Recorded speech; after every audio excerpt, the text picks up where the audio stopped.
Bueno, en primer lugar, muchas gracias por la invitación. He estado más de una vez en esta sala de conferencia y en esta universidad. Lamento lo del atraso, pero el avión llegó a la hora, lo que fue la descoordinación fue de la ida a buscar. Entonces, ese fue el problema mayor, digamos. Ahora, ¿cuál es la idea de esta conferencia? Un poco explicarles las razones por las cuales hemos decidido levantar un proyecto político diferente. Hoy día Chile vive un punto de inflexión en materia política. Las cosas no están nada claras, ¿no?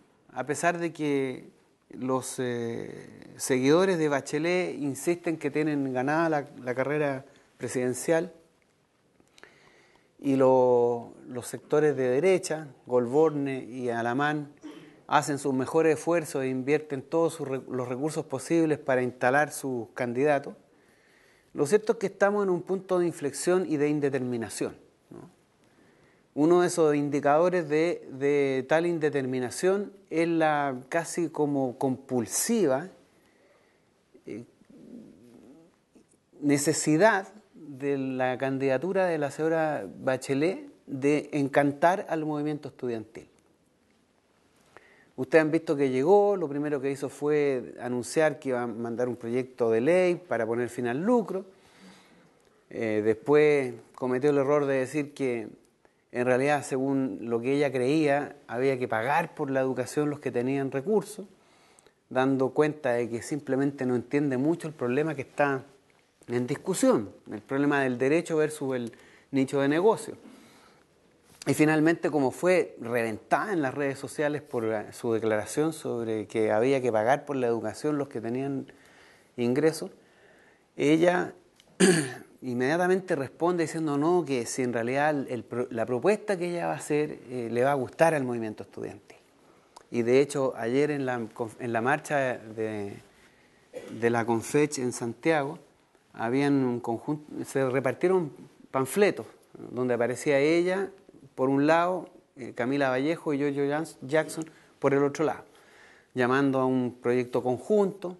Hay una compulsión que es preocupante y para nosotros es alentadora, digamos, es interesante, de lo que está haciendo la supuesta carrera ganada de la Concertación, porque el movimiento estudiantil se adhiera, se sume de alguna manera a la candidatura. Y de hecho la primera entrevista que da es en el diario The Clinic, que es bastante apreciado, digamos, por los sectores más díscolos, más críticos, por el mundo más juvenil, ¿no? Claramente hay ahí hay un indicador, ¿no?, de que el movimiento social y particularmente el movimiento estudiantil que ha estado en la punta de lanza de los movimientos sociales es determinante, es relevante para definir, o sea, ese movimiento social va a definir la elección, ¿no? Eso es lo que uno tiene que entender. Por eso que cuando miramos el panorama político, tenemos que empezar a mirar esas cosas. Y también tenemos que mirar el hecho que hay un 60% que no va a votar ni por la alianza ni por la Concertación en cualquier evento, en cualquier lugar, que no les cree, que no está convencido y que ya entienden que por ahí las transformaciones que el país requiere no van. Hagan lo que hagan, digan lo que digan. La señora Bachelet incluso está planteando una nueva constitución, ¿no?, después de que el señor Lagos le puso la firma arriba de la de Pinochet a la Constitución del 80, que es una constitución autoritaria, redactada por personas que nadie eligió, refrendada en un plebiscito fraudulento, llevaban en masa a los milicos a votar por esta constitución y que además tiene unas características que la hacen absolutamente inadecuada para lo que debe ser una constitución, porque la constitución, que es la legislación, la normativa, la norma que rige toda la institucionalidad de un país, tiene que necesariamente ser construida a partir de la soberanía popular, a partir de la base social. En la constitución política tienen que opinar trabajadores, estudiantes, y estudiantes, hablemos de estudiantes, incluso estudiantes secundarios, porque en Chile una persona a los 14 años se entiende que tiene suficientemente juicio para ser procesada y condenada y encarcelada, pero no se entiende que tiene suficiente juicio para elegir a sus autoridades.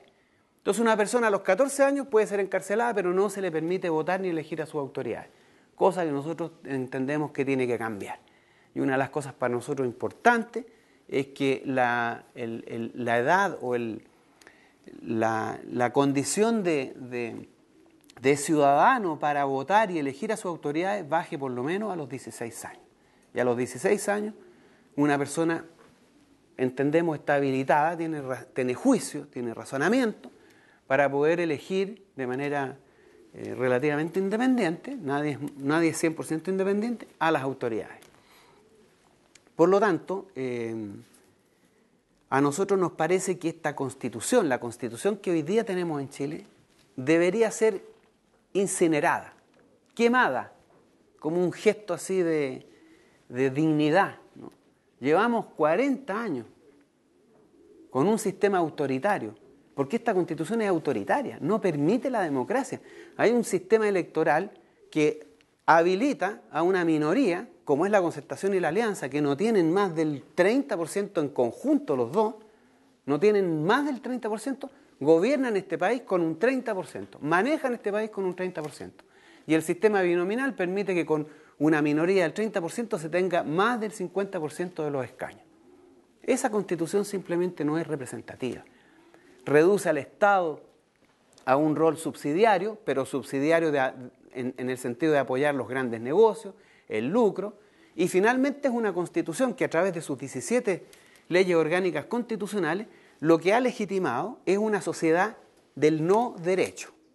Chile es una sociedad sin derechos. Ninguno de nosotros acá tenemos algún derecho que valga la pena defender ante los tribunales, ¿no? Cuando un niño nace en Chile, no tiene derecho a nacer en un lugar acogedor y confortable. No puede, porque si el padre no tiene plata para pagar la atención médica, para pagar una buena clínica, entonces ese niño puede nacer en muy malas condiciones. Tampoco tiene el derecho a la educación. Si los padres no tienen dinero, entonces va a tener que conformarse con la educación precaria y degradada que hoy día genera el Estado porque tiene pocos recursos, porque hay desinterés por la educación pública. Entonces lo que han hecho en estos últimos 30, 35 años es demoler la educación pública, degradarla, devastarla, con bajos salarios para los profesores, baja infraestructura, pocas inversiones, con condiciones y métodos de aprendizaje que no habilitan ni permiten a los estudiantes formarse como una persona relativamente adecuada, acomodada, acondicionada a las condiciones que le toca vivir como persona. Por lo tanto, toda esta Constitución, a mi juicio, debe ser borrada, digamos, ¿no? Guardada simplemente en una especie como de mostrario, digamos, ¿no? Para ejemplo de las futuras generaciones, cómo una Constitución no debe ser escrita, cómo una Constitución no debe ser desarrollada, ni debe ser construida. Nosotros planteamos, con esta candidatura, estamos planteando, nosotros y nosotras, ¿eh? para que seamos claros, digamos, ¿no? La dirección hacia dónde vamos. Esta Constitución tiene que ser constituida a partir de una asamblea constituyente, cuyos redactores, electores que van a escribir esta Constitución son elegidos democráticamente por cada uno de los chilenos que tiene derecho a voto. Y nosotros creemos que debería ser por lo menos de 16 años en adelante quienes participen en ese proceso de elegir los electores, los redactores de esta Constitución. Además, los contenidos que estos redactores elaboren debe ser debatido y aprobado en cada centro estudiante, en cada sindicato, en cada organización social, en cada en cada centro de padres, debe ser discutido y aprobado por toda la base social, por todo el pueblo de Chile, porque es finalmente la norma que nos damos nosotros como chilenos. Si esto es muy grave, si hay que entenderlo así, un señor que está muerto, y yo quiero decirlo así, bien muerto, porque está muerto, no está vivo, está bien muerto, el señor Guzmán escribió una constitución, él la escribió, está muerto hace muchos años y nosotros seguimos regidos por lo que en su mente torcida de una sociedad oligárquica, porque ese señor pertenecía a la oligarquía, representaba lo más nefasto de la no democracia. Ese señor determina nuestras vidas, lo que comemos, lo que nos vestimos, cómo pensamos, cómo caminamos, dónde vivimos. Las normas y las leyes fueron construidas a partir de una gesta militar, no una gesta democrática, no una gesta popular. Esa es la Constitución que nos rige. Es aberrante, es total y absolutamente aberrante. Y llevamos 30 años en eso. 30 años. Es demasiado. Entonces lo que nosotros estamos planteando es que esta Constitución tiene que ser incinerada, quemada en las plazas públicas de este país y construir una nueva Constitución sobre la base del voto popular, de la voluntad popular y refrendada en un referéndum. Lo que nosotros queremos hacer, una vez que entremos en la moneda, espero demorarme menos de 2 horas, que es lo que se demoró Hugo Chávez en convocar a un plebiscito para renovar la Constitución. Espero demorarme 20 minutos en convocar a ese plebiscito, porque obviamente en Chile no se puede, esta Constitución no habilita a que podamos convocar a una asamblea constituyente. Tenemos que primero llamar a un plebiscito, para que este plebiscito, que no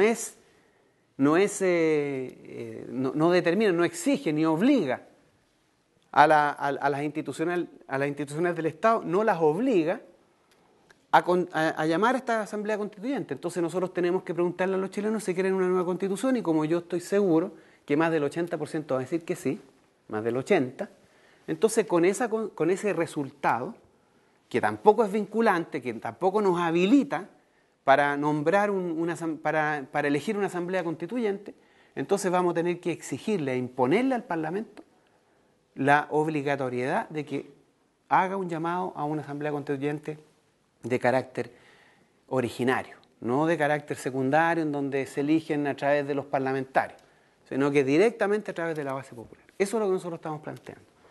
Y obviamente eso requiere un esfuerzo de movilización. No es posible pensar que porque haya un plebiscito que diga que el 80% de los chilenos quiere asamblea constituyente, lo vayan a hacer los parlamentarios. Ahí nosotros vamos a tener que movilizarnos y vamos a tener que imponer por la vía de la calle, por la vía de la movilización, por la vía de redactar declaraciones en centros de estudiantes, organizaciones sindicales, agrupaciones sociales, centros de padres, exigirle a los parlamentarios que se sometan a la voluntad popular. Eso es lo que nosotros estamos pensando respecto a esta Constitución. Porque esta Constitución genera finalmente el Estado en que estamos, ¿no? Un Estado sin derechos. Un niño, como ya lo dije, nace, no tiene ningún derecho. Ni siquiera tiene el derecho, fíjense esto, ni siquiera tiene derecho a que sus padres los cuiden adecuadamente. Porque el promedio de horas trabajadas en Chile es 12 horas. Si además le agregan el transporte, el tiempo que tienen los niños en este país para estar con sus padres es despreciable. ¿Y eso por qué ocurre? Porque vivimos en una sociedad absolutamente desigual. La mitad de los trabajadores en Chile gana menos de 220, 230 mil pesos. La mitad. ¿Saben lo que es que 4 millones de trabajadores tengan un sueldo inferior a 220, 230 mil pesos? En Chile, el 0,01% más rico, o el 0,1% más rico, se consume una parte de la torta económica del país mayor que en cualquier otro país capitalista del mundo. en Chile los ricos son muy ricos. Pero no solamente son muy ricos, sino que además son dueños de todo. A ustedes este ejemplo les va a sugerir bastante más que a los santiaguinos, digamos, ¿no? O a los del sur. Pero esto es como una gran salitrera, ¿no? ¿Se acuerdan de la salitrera? Ustedes saben, todos sabemos lo que son las salitreras. El dueño de la salitrera era el que emitía las fichas, ¿no? El dinero. Era dueño de la pulpería, el supermercado. Era dueño del hospital, ¿no? Era dueño de la escuela. Era dueño de la casa donde vivían los trabajadores. Es lo mismo que pasa ahora en Chile. Los señores Polman, los señores Luksic, los señores Mate, están en todos, tienen inversiones en todos los ámbitos. En la educación, en la salud, en la seguridad social, son dueños de bancos que generan las tarjetas plásticas estas que son las mismas fichas de la salitrera. Esto es una gran salitrera, donde ellos son dueños desde el hospital en que uno nace, hasta la fuente de trabajo que nos dan, hasta la universidad en donde estudiamos, hasta el cementerio donde nos entierran. Esa es la realidad de este país, la gran salitrera. La gran salitrera. Y estos señores se permiten, como Polman, por ejemplo, repugnante personaje, que si en mis manos estuviera lo pondría fuera del país, lo expulsaría, lo declararía persona non grata y lo sacaría del país para que nunca más volviera a entrar y pisara este suelo. Ya lo dije públicamente en la televisión y anda circulando ahí por las redes esas declaraciones, no las hago solamente en el aula universitaria. Pero me parece que una persona así, de repugnante, que para mí encarna la maldad, porque la maldad existe, porque cuando un señor se permite decir que a las pequeñas y medianas empresas hay que pagarle en 6 meses, menos de 6 meses no, pues. Esa es la mente de este señor Polman, que ya ha perdido toda sensibilidad, todo sentido humano, ¿no? Ya no es un ser humano, ¿no? Ya no es un ser humano, una culebra, como decía Chávez, tiene más humanidad que este tipo de gente, una culebra, ¿no? Este señor se permite decir eso y no lo dice de cualquier persona, lo dice de la pequeña y mediana empresa, que es la que da el 80% del empleo de este país, pues. Entonces no tiene consecuencias menores cuando este señor dice eso y cuando este señor practica eso, ¿no? Bueno, estos señores son los dueños de Chile. Ellos, ese día que yo dije eso en televisión, llamaron por lo menos 20 veces del canal para decir que por favor nunca más me refiriera yo a este señor Polman, un gran empresario, en esos términos. Inmediatamente el séquito de servidores que tienen corren a apañar su integridad moral, ¿no? Bueno, este país es un país tremendamente desigual, tremendamente concentrado en la riqueza. Los niveles de pobreza, si uno lo mide así en términos honestos, digamos, ¿no? Uno puede decir perfectamente que en Chile hay un 90% de pobreza. Yo la primera vez que lo dije se espantaron, dijeron que cómo, que yo era un exagerado, era un radical, era un extremista. Pero yo digo lo siguiente, ¿qué es ser pobre? Pobre no es ser una persona que vive debajo de los puentes, pide limosna en las iglesias. Eso no es un miserable, es una persona en situación de calle, como dicen ahora, un vagabundo, ¿no? Pero en términos económicos, pobre es aquel que no cubre sus necesidades. Y la pobreza es un concepto relativo. Hoy día, pobre puede ser incluso andar con zapatillas Nike, ¿no? Y no andar a pata pelada como hace 50, 60 años atrás. Hace 50, 60 años atrás los pobres andaban descalzos. Hoy día no andan descalzos. Por muchas razones que no voy a explicar en detalle, entre otras cosas por la misma desigualdad, ¿no? Por esta recirculación acelerada de la mercancía que hace que el rico ya el recicle, digamos, ¿no? Y pueda ir deshaciéndose de las cosas que ya tiene y que ya no le gustan, que la moda cambió y la distribuyen. Y también porque la acelerada extracción de recursos naturales permite una mayor producción acelerada de recursos a muy bajo costo, la mano de obra barata también, la misma pobreza permite, por ejemplo, que se produzcan hoy día zapatos más baratos y eso habilita que sectores sociales que antes no tenían acceso a los zapatos podían tenerlo. Pero el concepto de pobreza es no cubrir las necesidades, no llegar plenamente a las necesidades. Y eso le ocurre a 9 de 10 chilenos. 9 de 10 chilenos, el 90% de los chilenos no llegan a fin de mes si tienen que cubrir salud, educación, vivienda, alimentación, vestuario, transporte. No llegan, no llegan. El 60% del ingreso familiar de este país es de un banco, nivel de endeudamiento. El tema de la AFP, la seguridad social es otro negocio, porque lo que yo digo es que esta sociedad del no derecho, una sociedad del no derecho, es una sociedad donde todo es apropiado para el lucro. Todo acá es una fuente de negocio, un nicho de negocio. Y no solo un nicho de negocio, porque en la educación hemos visto que no solo es un nicho de negocio para el lucro, sino que es un nicho de delincuencia. Porque cuando yo estudiaba en la universidad, era absolutamente impensable. Era algo así como, si a mí me hubiesen dicho, cuando yo estudiaba economía en la Universidad de Chile, el año 1976, que había un rector que lo estaban procesando por delitos como tráfico de influencias, coima y usurpación de fondos de la universidad, sería simplemente, nadie lo creería, sería impensable. No era posible, ¿o no, estimado? Era algo que no estaba en nuestro registro, era imposible, era imposible.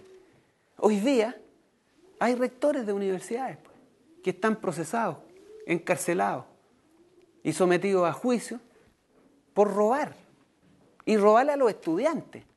Y han hecho de la educación un nicho de negocio no solamente para las empresas, universidades que ganan millones de dólares, ganan en millones de dólares, y ganan en millones de dólares porque esto es lo que uno tiene que pensar, ¿con qué ganan $1 millón?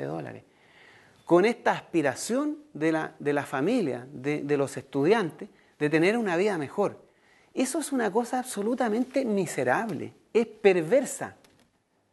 No se puede jugar así y tanto así con las esperanzas de la gente, con los sueños de la gente, con sus proyectos de futuro. No se puede, sin pasar el límite de la decencia, sin pasar el límite de lo ético y de lo moral.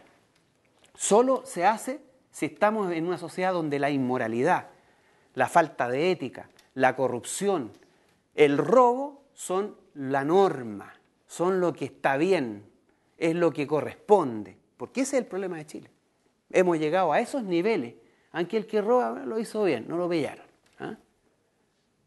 Eso pasa en la educación, ¿no?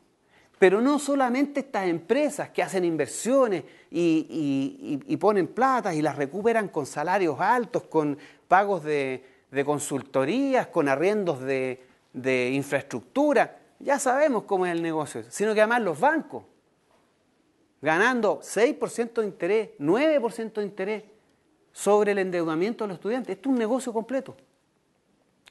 completo, sobre la base de una educación que es cara, carísima. Tenemos 500.000 estudiantes con una deuda de $3.000 millones. $3.000 millones. Uno dice, ¿cómo llegamos a esto? Bueno, ¿y qué hizo la doctora Bachelet cuando...? Bueno, ella multiplicó en 28 veces el endeudamiento de los estudiantes. Y el ministro de Hacienda, que ahora está tan progresista, era quien operacionalizó esto, puso la firma, ¿no? El CAE y todos los mecanismos de endeudamiento que habilitaron para que los estudiantes pudiesen acceder a la universidad. Y nos dicen a nosotros, mire, pero eso ha permitido que muchos estudien. Sí, pero muchos pueden estudiar, más que formarse, están comprando un cartón. No hay un derecho ahí. Ese es el problema, ¿no? En los 60 se nos decía que, bueno, había menos estudiantes, bueno, pero había menos población también, ¿no? Pero los que estudiamos en los 60 y en los 70, lo hicimos bajo el concepto del derecho, no del negocio.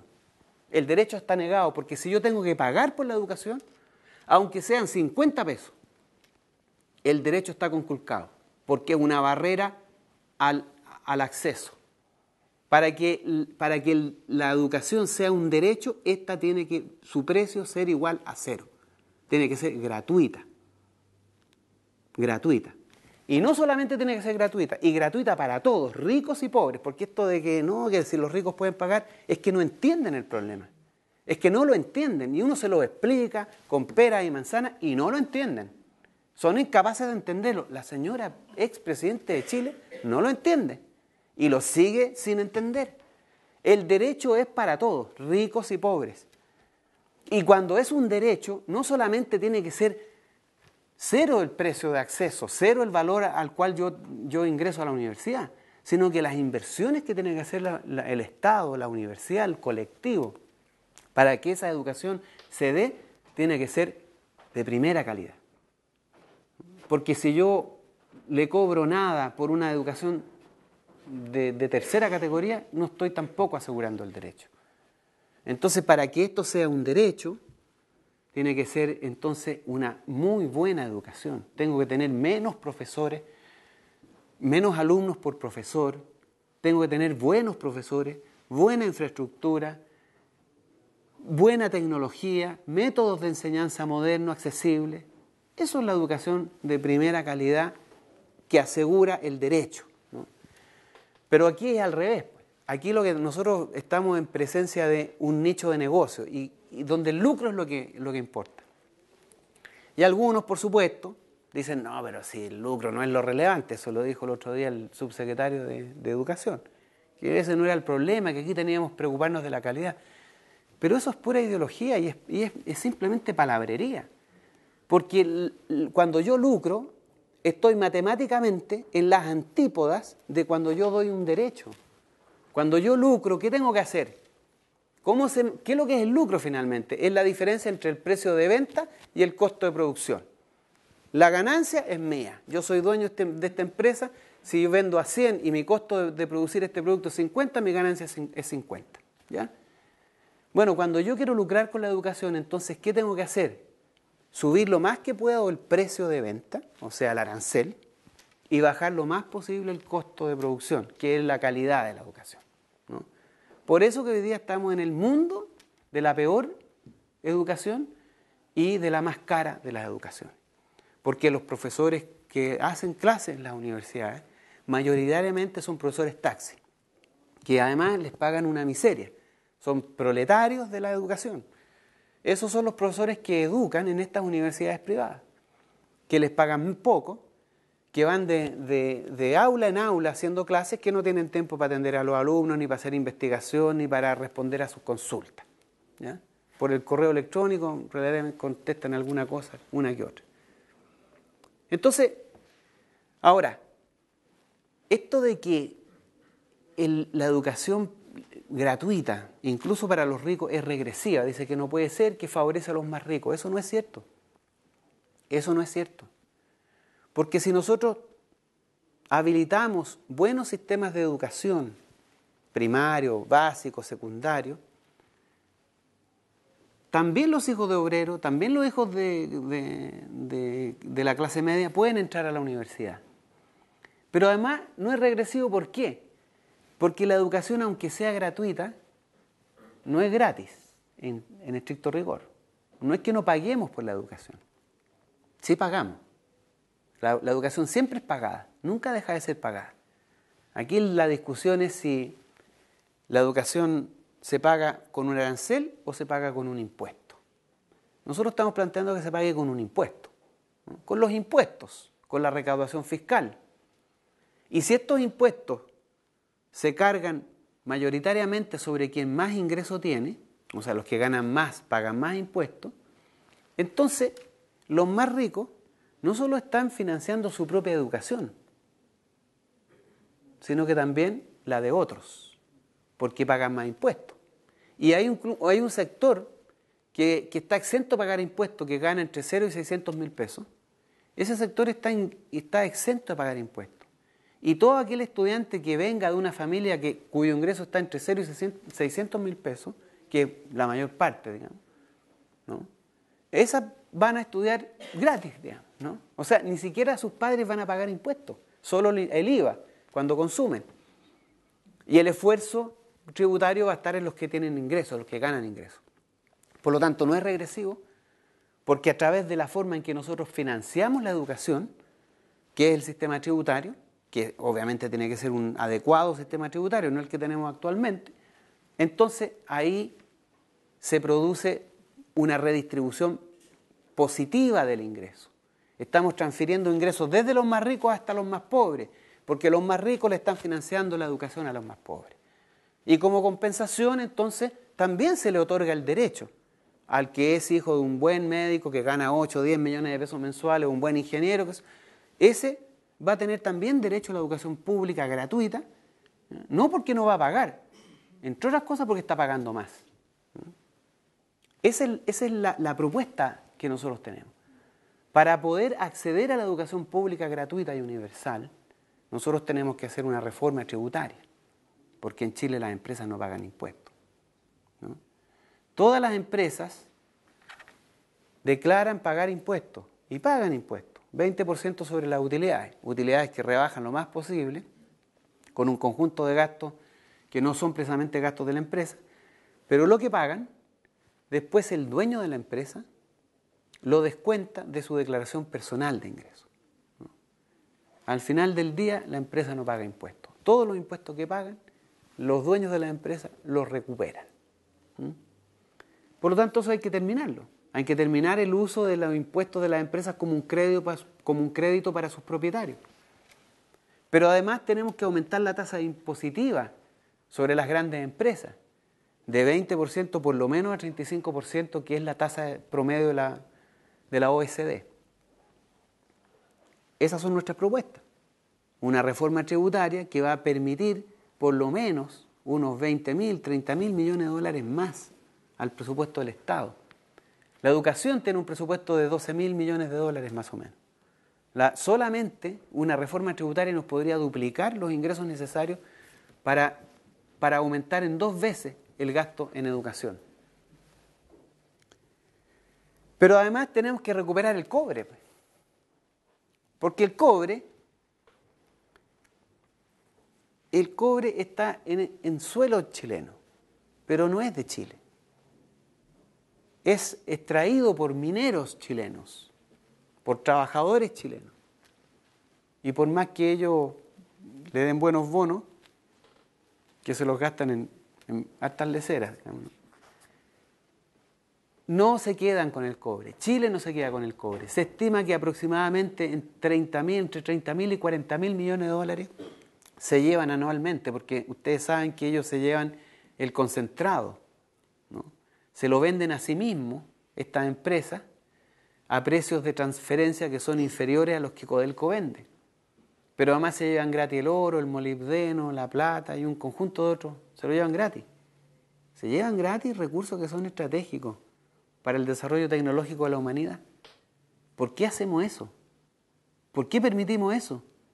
¿Quién autorizó eso? La dictadura y después la concertación.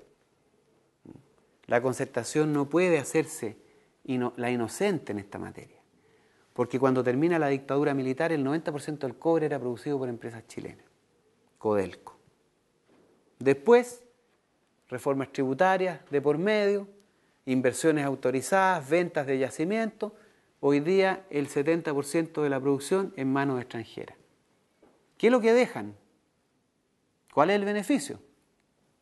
Porque nos dicen, bueno, la inversión extranjera, hay que sacarse el sombrero y decirle, mande, patrón, mande, patroncito. Porque todavía vivimos como la herencia colonial. Esta es la colonialidad expresada en su máxima dimensión, ¿no? Traer empresas extranjeras que extraen el cobre, dan 0,3% del empleo. Nada más que estadísticamente despreciable, igual a 0. Si lo aproximamos al entero, es 0. Su aporte al empleo en Chile es prácticamente inexistente. Pagan menos impuestos que Codelco, con el 70% pagan 1/3 de los impuestos que Codelco recibe, que Codelco paga al Estado. No se hacen cargo del problema ambiental que dejan, destruyen el agua, contaminan el agua, se usurpan el agua, ¿no? Tienen el norte desertificado, doblemente desertificado. O sea, ya era desértico, pero ya las capas subterráneas la están desertificando también con la producción minera. ¿Y qué pagan en compensación? ¿Qué es lo que recibe Chile en compensación por eso? No recibe nada. No recibe nada. Nosotros perdemos y perdemos. Saldo ni siquiera es cero, es negativo. Entonces estas empresas multinacionales lo que tienen que hacer es irse. Y nosotros tenemos que recuperar el cobre, volverlo a renacionalizar. Porque esos recursos son estratégicos para la educación, para la salud, para la previsión. La previsión, que es otro negocio desalmado. Desalmado. En 9 años más vamos a tener 4 millones de personas, adultas, mayores, jubiladas, con menos de 100.000 pesos como pensión. Con menos de 100.000 pesos, 4 millones. ¿Qué es eso? Eso le va a costar al país una enorme cantidad de recursos. Porque un gobierno bien nacido, no como estos mal nacidos que hemos tenido en los últimos 40 años, va a tener que subir esas pensiones. No puede pagarle menos de 250, 300.000 pesos a un jubilado para que pueda sobrevivir. Entonces, ¿eso cuánto le va a costar al presupuesto del Estado? Porque ¿de dónde va a salir ese recurso? Del presupuesto del Estado, del cobre, de los impuestos, del IVA que pagamos todos los meses. De ahí va a haber que sacarlo. Y van a ser por lo menos 30 o 40 años que el Estado va a tener que hacerse cargo de un problema social que han creado las AFP, que son un robo desalmado, descarnado, ¿no? Y además el Estado va a tener que subvencionar a los pensionados con el sistema de salud. Va a tener que crear planes especiales para los adultos mayores, porque con ese sueldo no van a poder hacerse cargo de sus propias vidas y sus enfermedades. ¿Cuánto le va a costar eso al país? Millones y millones de dólares. ¿Por qué? Ese va a ser el costo de un negocio que ellos han levantado, que es el de la AFP. La AFP, el negocio es muy simple. Es tan elemental que yo no sé cómo la gente no lo ve y no lo vea. Y eso se lo he planteado a ingenieros que trabajan en bancos, y cuando se lo explico, recién lo vienen a entender. Porque hay aquí una cosa un tanto mefistofélica, yo diría, ¿no? Ellos le cobran a uno, ustedes los que tienen salario saben, que le cobran más o menos. ¿Cuánto es la comisión? ¿Alguien está en una ISAPRE, en una AFP acá, no? ¿Nadie? Bueno, pero la comisión que le cobran es 1,3, 1,4%. Poco, ¿no es cierto? ¿Poco? ¿1,3 o 1,4? 2,3. ¿Alguna? Bueno, pero el promedio. Modelo 0,7. No sé la pregunta. Sí, 0,7, pero el promedio más o menos está en 1,3, 1,4. Promedio de toda la AFP. ¿Pero de qué es eso? No, pues, 1,3, 1,4 del sueldo. Del sueldo.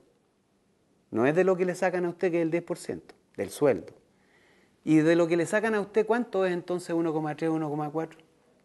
¿Le sacan el 10%? Calcule, 14%. El 1,3% de tu sueldo es el 14% del 10% de tu sueldo. Te cobran un 14% para darte. ¿Qué rentabilidad te dan? ¿Cuál es la rentabilidad que te dan? Cuando Dios es grande y los planetas están alineados, un 6%. Un 6%.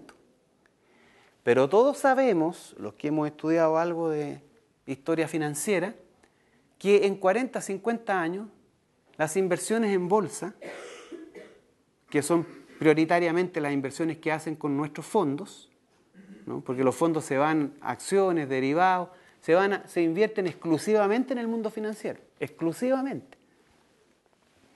En 40, 50 años, las inversiones en bolsa rentan 2%. 2%.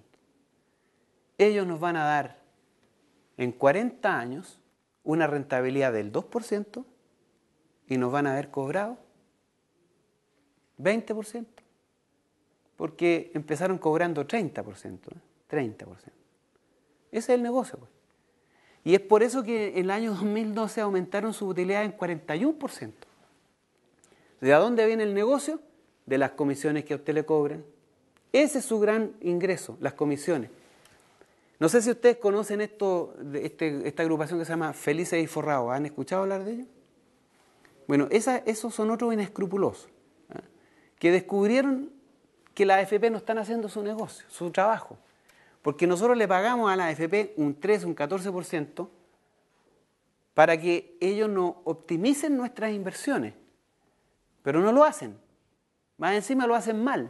Lo único que tienen que hacer es administrar bien esta plata que nosotros le pasamos. No lo hacen. Entonces Felices y Forrados descubrió que no lo hacen y encontró el nicho de negocio y le ofrece a usted hacerle por una cómoda comisión, por supuesto que no la hace gratis, administrarle la plata mejor que la AFP. Y le recomiendan qué hacer con sus fondos, ponerlo en el fondo A, en el fondo B, en el fondo C, le van administrando la cartera, cosa que tendría que hacer la AFP. Y la AFP no lo hace. ¿Por qué no lo hace? Porque no tiene ningún costo. ¿Qué pasa si le administran mal el fondo? ¿Qué puedo hacer yo? ¿Reclamarle? Lo único que puedo hacer es cambiarme de esta AFP a esta otra AFP que hace exactamente lo mismo que esta otra. No tiene ninguna diferencia. Se comportan igual. No hay manera de castigarlo. No le van a devolver la plata. El año 2008 perdieron el 60% del fondo. De todo lo que se había acumulado, lo perdieron en un solo año en un 60%. ¿Y quién le cobró algo? ¿Quién tuvieron que reparar el daño que hicieron por mala administración? ¿Por haber invertido mal los fondos? No pagan nada. Eso es una cosa francamente inaceptable. ¿Y qué estamos nosotros proponiendo respecto a eso? Fin de la AFP, término de la AFP. Debemos pasar a un sistema solidario, donde aporta el Estado, donde aporta el empresario y donde aporta el trabajador. Y las pensiones tienen que ser concordantes con el último sueldo que tuvo la persona que trabajó. Incluso más porque hay sueldos que son indecentes. No se puede asegurarle para aquellos que ganan 200.000 pesos el salario mínimo, asegurarle el 70% del sueldo como pensión no es aceptable. Nosotros estamos planteando terminar con el sistema de AFP. Estamos planteando fortalecer la educación pública y hacer un sistema de educación pública gratuita y universal para todos. Lo mismo en materia de salud. En materia de salud hay que fortalecer la infraestructura hospitalaria. Con el 7% que paga la gente para financiar su salud debe cubrir todas sus necesidades y no solamente algunas y dependiendo del plan Auge o del plan X o de todas estas martingalas que se han creado para simplemente hacer cada vez más engorroso el sistema de salud. Hay que terminar con eso y crear un sistema de salud público que sea accesible y que sea normal y que no implique para las personas una verdadera investigación financiera para poder saber si tiene salud o no tiene salud y encontrarse cuando tienen un accidente o un problema con que tiene que pagar más de lo que el vendedor de la ISAPRE le dijeron o simplemente no tiene ninguna posibilidad de que lo atienda un especialista porque el hospital donde está no tiene especialistas sino que hasta 12 y 24 meses. Hay hospitales en Chile que hay que esperar 20 meses para un especialista, 2 años para una operación. Eso pasa en Chile. Eso pasa en Chile. Y pasa porque nosotros lo toleramos. ¿Eh?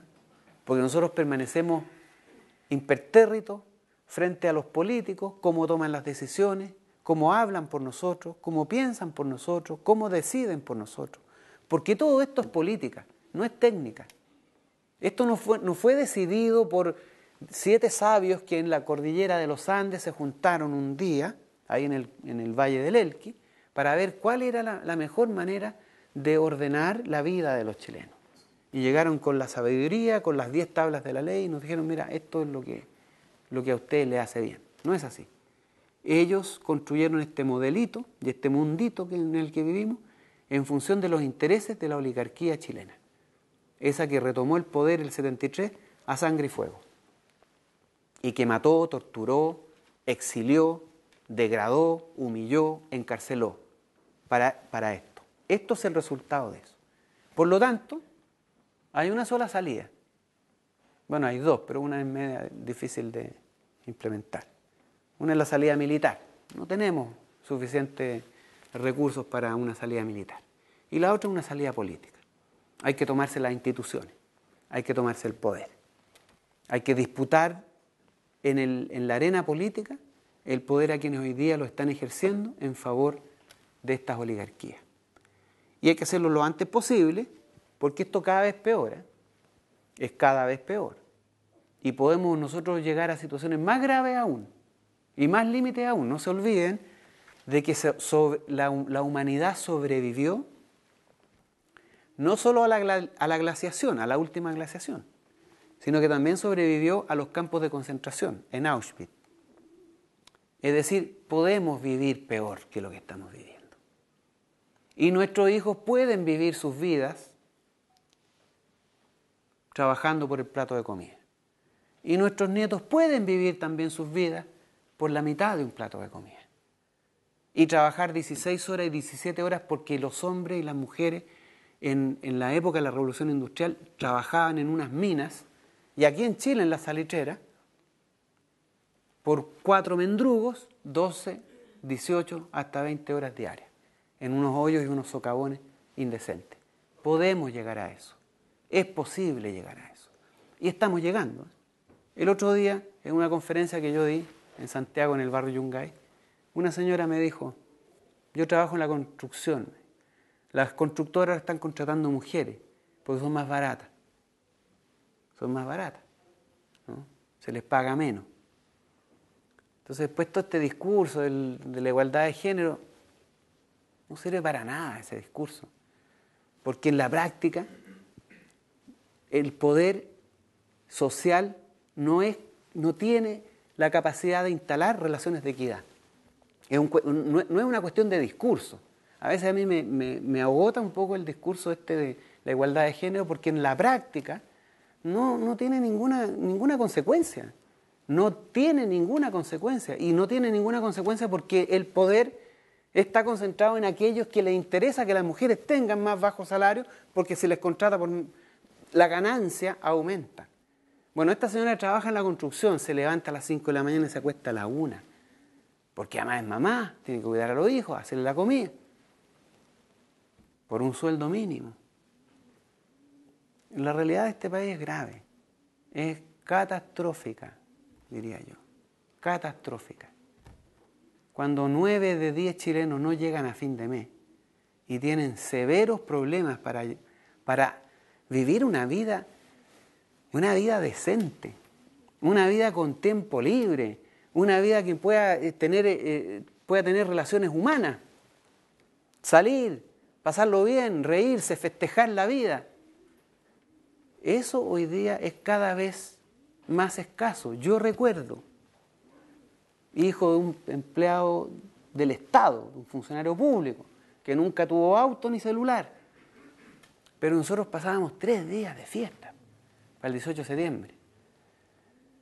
Y para la Navidad y el Año Nuevo nos amanecíamos con los vecinos celebrando, porque la celebración era parte de la vida. Bueno, los que son más viejos saben que eso era así.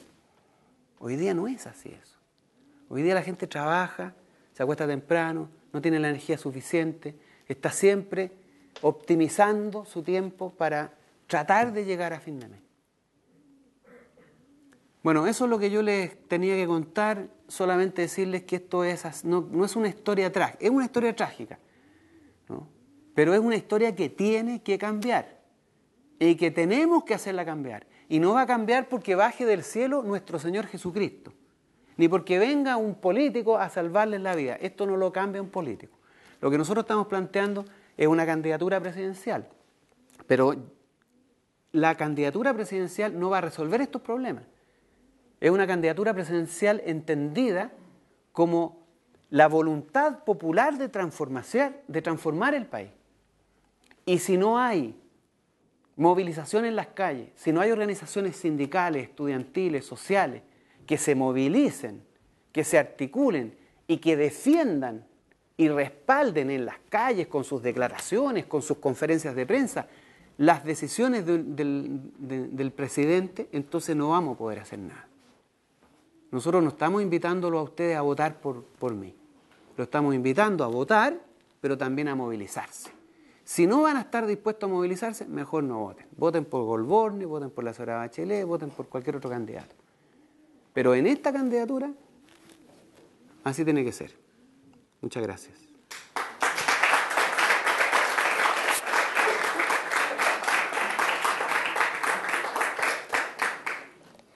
Bueno, compañeros, no sé si alguien tiene alguna realidad local o territorial que compartir con el compañero o simplemente hacer una pregunta, una queja. ¿Quién hacer una pregunta?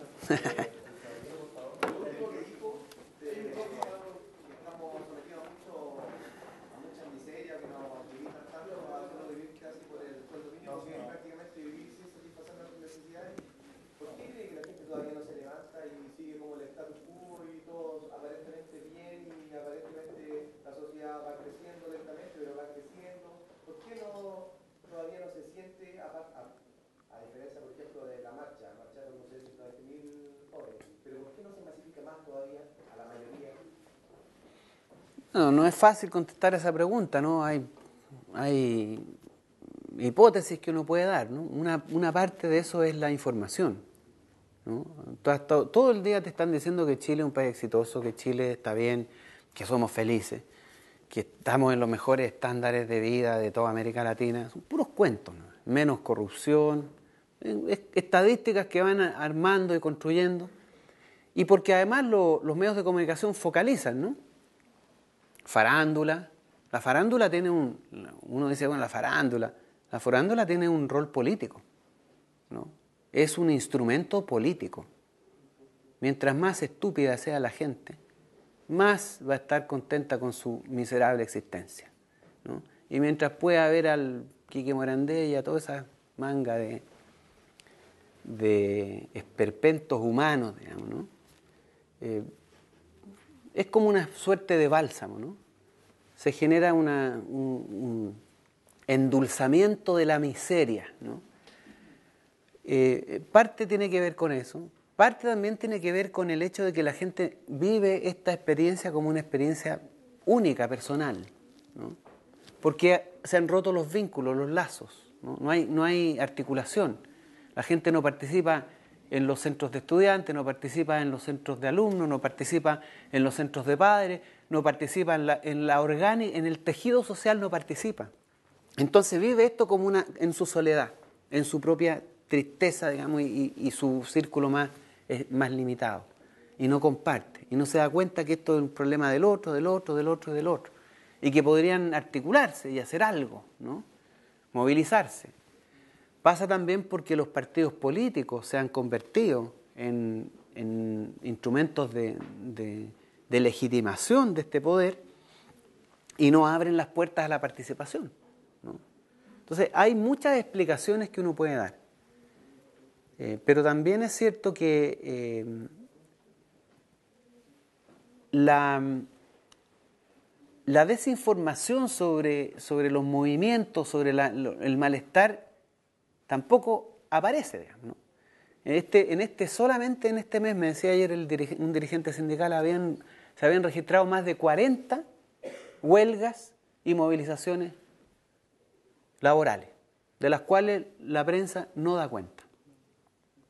Entonces, yo creo que lo que tú dices es cierto, pero también no es cierto, porque tú no ves eso. Tú no ves el descontento, no lo ves porque no te lo muestran los medios, ¿no? Y cuando aparece, hay 150.000 estudiantes en la calle, bueno, ¿y por qué están protestando estos cabros? Si el país está tan bien, si estamos consumiendo, ¿no? Si los indicadores económicos son espectaculares, ¿por qué salen a la calle, ¿no? ¿Y por qué los portuarios estaban el otro día? Imagínense que los portuarios estaban peleando por un bono de 3.000 pesos, 3.500 pesos. Ustedes se dan cuenta el nivel de la distancia por 3.500 pesos. La hora de colación, que no se le respetaba la hora. Pero esa media hora se la cambiaron por 3.500 pesos. Los puertos pararon. Y pararon, ¿eh? Y el presidente dijo, esto fue un gran daño. Así que los trabajadores son capaces de hacer daño en este país. ¿Por qué serán capaces de hacer daño? Porque el trabajo parece que es más importante de lo que ellos creen, ¿no? Porque a nosotros nos dicen que estos señores grandes empresarios son los que dan empleo, los que dan trabajo. Ellos no dan empleo ni trabajo, ellos concentran el poder y en consecuencia pueden administrar el trabajo, pero la riqueza en este país la produce el trabajo, en todas partes del mundo. Es el trabajo que produce la riqueza, no la produce el capital.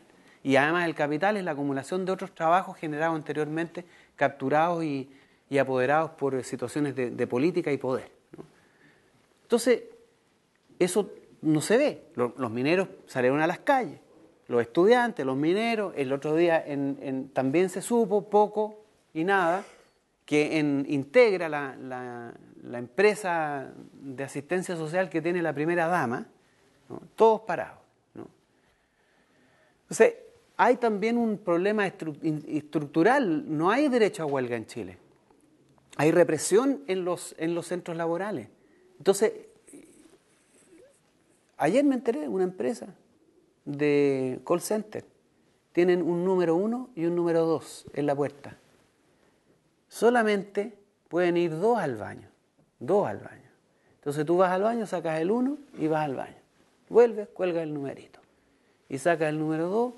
Entonces, solamente pueden ir 2 mujeres al baño a la vez.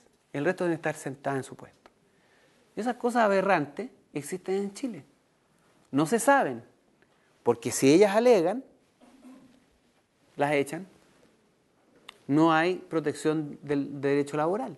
Entonces, hay muchas explicaciones de cómo este descontento no se expresa, pero este descontento está. Lo que no ha habido es la posibilidad de canalizarlo. Y eso es lo que nosotros también tratamos de posicionar acá. Una candidatura que sea capaz de canalizar ese descontento. ¿Me permitiría darle un consejito? Soy periodista. ¿Ya? En el sentido de que su mensaje sí llega. Lo que yo le preguntaba era por qué la gente sigue soportando. Quizás ellos ven como la macroeconomía o estos temas sociales grandes como medios lejanos de realizar. Pero sí podría usted apuntar a eso que es la media hora de colación. O sea, algo real que todos los días lo ven y que les molesta. Quizás apuntando quizás más también, aparte de lo que es la cifra, que es muy similar también, yo creo, lo que sea París y los otros temas. Bueno, ese tema de la colación no es menor, ¿eh? Por ejemplo, en los retail, las mujeres almuerzan en los baños. Se llevan sus cajitas plásticas, que ya son un clásico en el metro, digamos. Las cajitas plásticas llegan a los retail y tienen media hora y no tienen un lugar donde almorzar y comen en los baños. Esto es una cosa, pero terrible, digamos. ¿Sí? ¿Y cómo lo toleramos? ¿Cómo lo seguimos tolerando?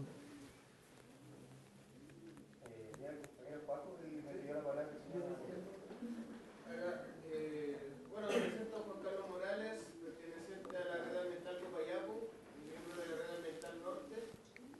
Trabajamos en la temática medioambiental. En este rato no vengo en representación de mi organización, solamente vengo a expresar una opinión y a ver si usted tiene alguna propuesta concisa en el tema medioambiental.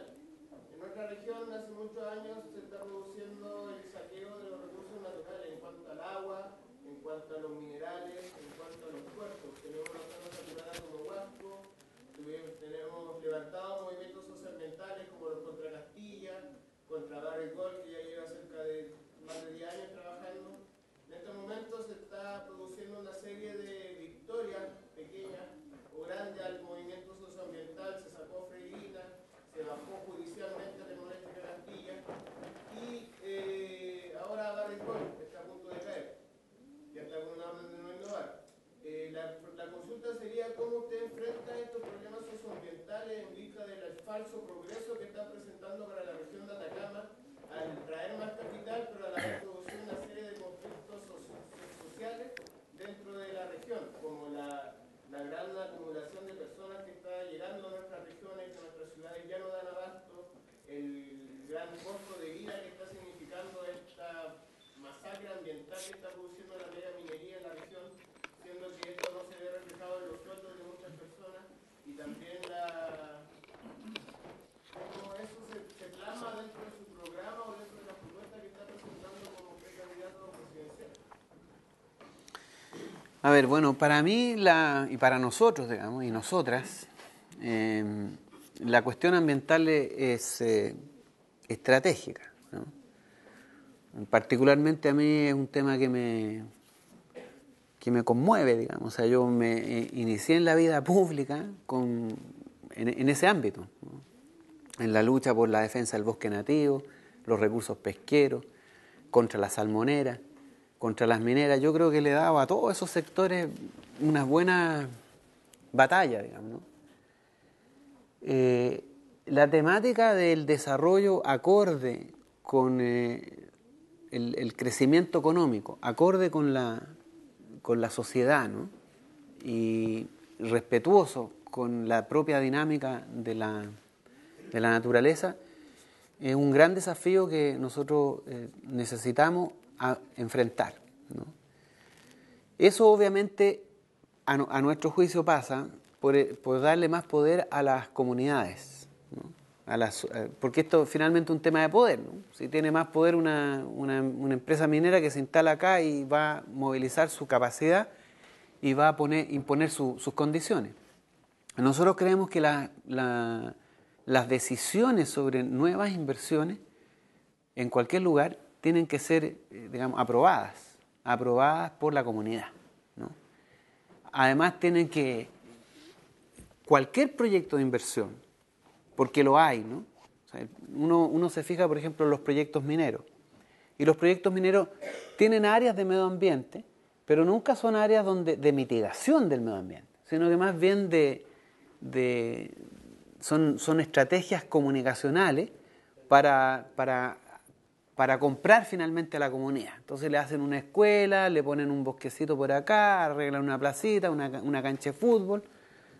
A eso se dedican los ecologistas que trabajan para estas mineras. Aquí lo que se trata es que las mineras tienen que tener un área como el área de producción, de extracción, refinamiento, qué sé yo, tienen que tener también un área de mitigación. Eso para nosotros es relevante, digamos, primordial, digamos, ¿no? En materia de bosque nativo, nosotros pensamos que debe terminarse con la sustitución. Todavía existe, todavía se puede reemplazar el bosque nativo. Hay que terminar con la sustitución. En materia minera es necesario exigir que los proyectos mineros tengan áreas de mitigación importantes, de tratamiento de residuos y de emisiones contaminantes. No solamente una norma, sino que además tienen que tener un área. Y estos proyectos necesariamente tienen que estar aprobados, refrendados por las comunidades donde se van a instalar. Y tienen que tener cierta magnitud, digamos, ¿no? No pueden haber más de 20.000 chanchos en una planta, ¿no? Esas son las normas internacionales. Aquí llegaron a tener 500.000, ¿no? Y iban para el millón, ¿no? Más o menos por ahí va las ideas que nosotros creemos que son importantes de fortalecer, digamos, ¿no? Bueno, aportar igual, no solamente escuchar la respuesta del compañero candidato, nosotros también podemos ejercer aporte. Yo creo que el hecho de que aquí en Copiapó tengamos un alcalde que está enjuiciado, no podemos decir que es culpable, los políticas son suspendientes por 2.000, no sé cuánto es la cifra exacta, pero son millones en educación, y que nos da a cambio canchas de tenis, de fútbol, de básquet, en todas las poblaciones. Yo más encima su señora, ahora es candidata a concejal y electa. Entonces tenemos varios ejemplos en nuestra región de abuso. Actualmente como Marcel estamos compitiendo contra una de las empresas más grandes de aquí de Copiapó en cuanto a publicidad. San Michel Bachelet tiene repleto, Madero, que era precandidato a alcaldía, tiene repleto propaganda de ahí. Entonces estamos en una desigualdad, estamos en una desventaja en cuanto a lo social, ambiental y en la tarde los quiero invitar, porque se nos empezó a acabar el tiempo, a una charla a las 6 de la tarde en el Colegio de Profesores, donde va a estar un compañero Coya que nos va a explicar su vivencia, la vivencia de su pueblo en contra de mineras que están amenazando su subsistencia. Entonces, a las 6 de la tarde en el Colegio de Profesores, si están todos invitados, vamos a dar por razones de tiempo, disculpen, 2 preguntas más y nos vamos. Compañero de la y el compañero de la ciudad. Aquí Los liberamos. Hagamos una cosa, mira, 3 preguntas y yo las contesto. Sí, porque... Bueno, tenía preparado 4 hojas de preguntas, pero... 4 hojas de preguntas. Bueno, mi nombre es Esteban, también pertenezco a varios movimientos, sociales y ese tipo de cosas. Me gustaría hacer la pregunta, voy a tratar de elegir la mejor, la más importante. A ver. ¿Cómo ves tú el asunto del problema energético? Siempre pensando en una posible autosustentabilidad a futuro. Si bien es cierto es que salieron buenas tecnologías como poder hacer una casa autosustentable a nivel energético, pero lamentablemente el pueblo no tiene el dinero como para hacerlo. Habrá una posibilidad de poder sacar un tipo de subsidio.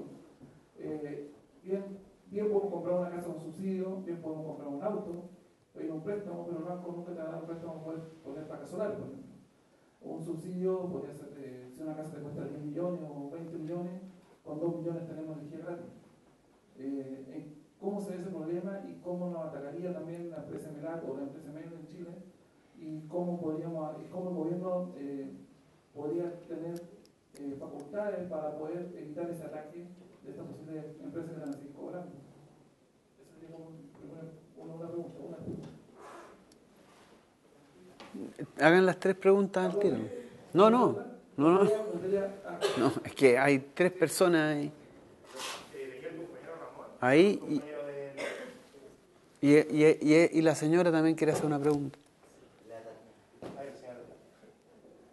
Yo soy de la quinta región de la provincia de Católica, pertenezco como a Dimas. Estamos liberados, así que tenemos problemas con el tema del modelo agrícola chileno y también con el tema del agua. ¿Cuál es su opinión de acuerdo al modelo agrícola? Por ejemplo, acá estamos en una zona desértica y estamos plagados de parnales y el 50% del agua se va a los parnales y estamos quedando sin agua. La provincia de Católica igual el problema es hídrico y ¿cuál es su propuesta al respecto? O sea, reformular el código de agua, hacer una nueva reforma agraria, no sé. Eso me gustaría saber por eso. Aquí ella quería hacer una pregunta.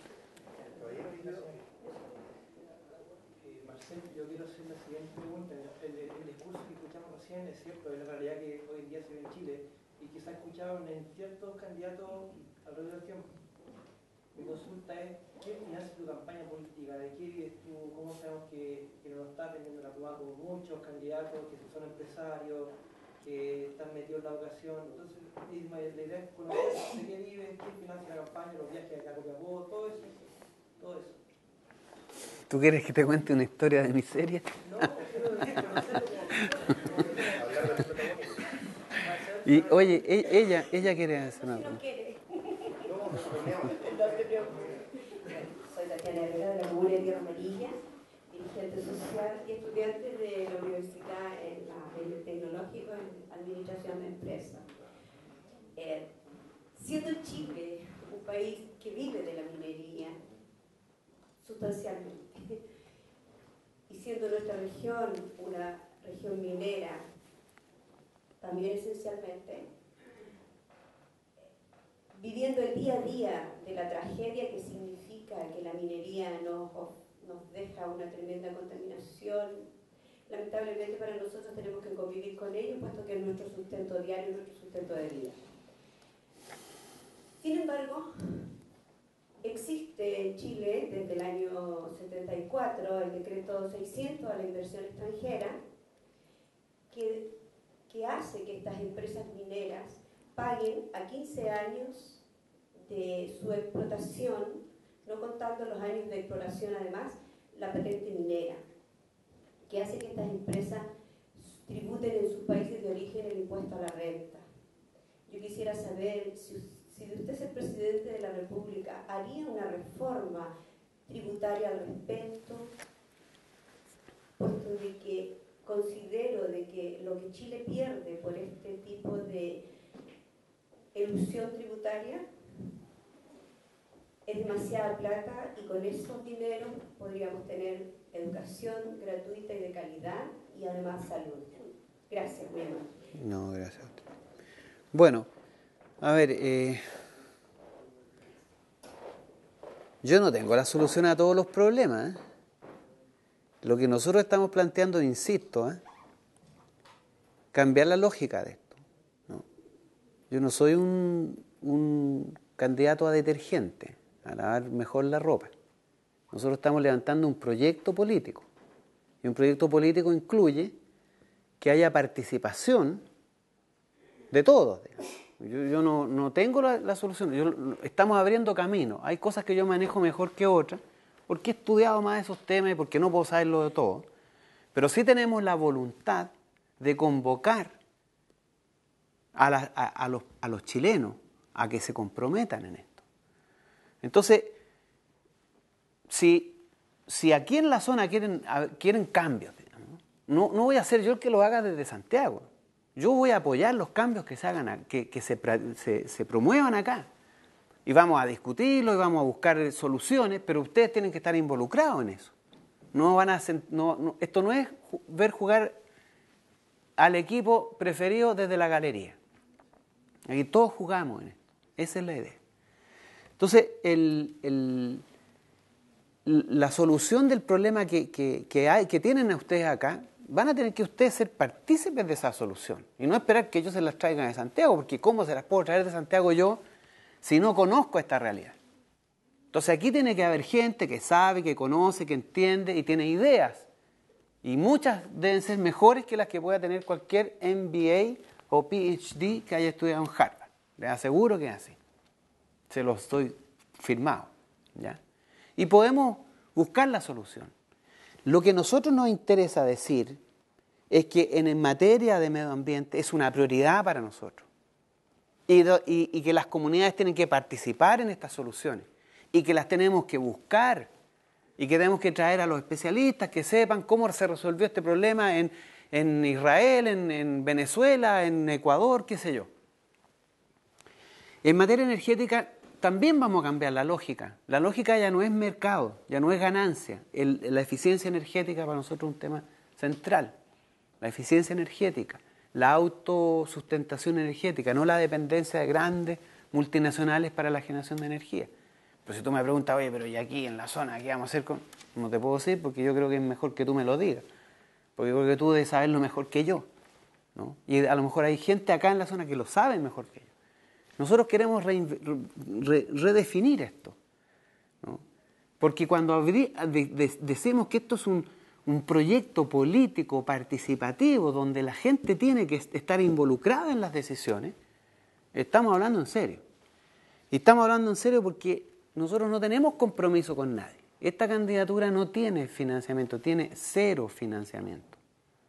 Yo trabajo de lunes ahora de lunes a domingo, y estoy durmiendo 4 horas en promedio, porque hacer esta campaña me significa hacer un esfuerzo mayor, pero además vivo de mi trabajo, yo hago algunas consultorías, tengo una beca CONICET en la Universidad de Chile. Nadie nos financia. De repente conseguimos por ahí, qué sé yo, que un amigo ponga el pasaje, lo pagó un amigo que está ahora en Francia. Y la persona que me acompañó se vino en bus, ¿no? Y así, esto funciona por la solidaridad. Probablemente vamos a conseguir algunos recursos fuera del país, estamos tratando de conseguir algunos recursos fuera del país, no sé cómo nos va a ir, pero esa es la realidad de esta candidatura, no tiene recursos, ¿ya? Sobre el tema de Modatima, bueno, yo lo conozco bien el tema. Yo he apoyado bastante el trabajo que hace Rodrigo Mundaca ahí en esa zona. Y claramente la propuesta nuestra es la propuesta de Mundaca, digamos, o de Modatima en realidad. Aquí lo que hay que es terminar con el código de agua, ¿no? El código de agua que tenemos es otra barbaridad de las que se le ocurrió a los genios de la dictadura, que lo que hace es crear con el agua otro nicho de negocio, ¿no? Entonces, ese código hay que reformarlo, o sea, hay que eliminarlo, digamos, ¿no? Hay que cambiarlo por uno, no por el mismo que teníamos antes del que actualmente existe, pero uno en donde el tema del agua sea en función de la necesidad. Nosotros estamos planteando la renacionalización del agua, la recuperación del agua para Chile. Vinculación del uso del agua a la necesidad y no al nicho de negocio, porque hoy día el agua es un negocio. Hay gente que tiene estos derechos de agua y los va vendiendo. Y compra y vende en función de quién le paga más por el metro cúbico por segundo, ¿no? Y hay zonas en donde el metro cúbico por segundo vale como 30 millones, más o menos, así. Entonces, eso obviamente para nosotros es primordial, ¿no? Y ahí, en ese tema, nosotros creemos que hay que hacer transformaciones también radicales, ¿no? En el tema del decreto ley 600, yo lo conozco muy bien, el decreto ley 600, claramente nosotros tenemos que redefinir la relación con y está dentro del programa, una de las cosas que está dentro del programa es redefinir la relación con el capital extranjero. El capital extranjero no puede estar en Chile en ámbitos estratégicos. Puede venir, pero puede venir a hacer realmente un aporte, pero no puede venir a usurpar, que es lo que ocurre hoy día en Chile. Entonces, necesariamente tenemos que reformar la relación con el capital multinacional y obviamente cualquier vínculo, cualquier acuerdo, cualquier relación con ellos pasa porque en Chile quede la mayor parte de los beneficios que cualquier inversión extranjera pueda traer. Pero esa inversión extranjera no puede estar en el agua, no puede estar en el cobre, no puede estar en el litio, no puede estar en el ámbito alimentario, por ejemplo. La alimentación es un tema importante, ¿no? Y debemos nosotros asegurarnos la sustentabilidad alimentaria, ¿no? Porque es un tema que los países tienen que enfrentar. No podemos depender de los mercados financieros que en Chicago definen el precio de los alimentos, que son los que explican finalmente muchas de las hambrunas en el África, ¿no? Así que eso. Muchas gracias por la invitación.